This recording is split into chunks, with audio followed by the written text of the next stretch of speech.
শুনছো প্রিয়, পরের বার কাউকে ভালোবাসলে তাকে একটু সময় দিও, কারণ তোমার দেয়া সামান্য একটু সময় কারো সারাদিনের ক্লান্তি দূর করে। তোমার টাইপ করা মেসেজের প্রত্যেকটা শব্দ কারো মস্তিষ্কের সব কুশ সুস্থ রাখে।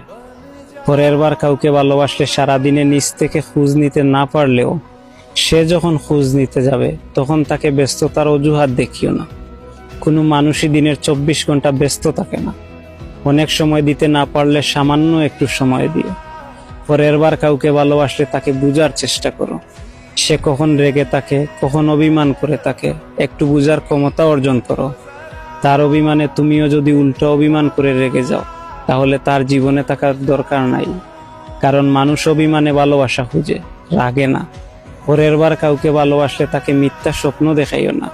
মানুষের স্বপ্নের মূল্য অনেক। স্বপ্ন দেখিয়ে স্বপ্ন ভেঙে দেওয়া বিরাট অপরাধ। কারণ পুরুষ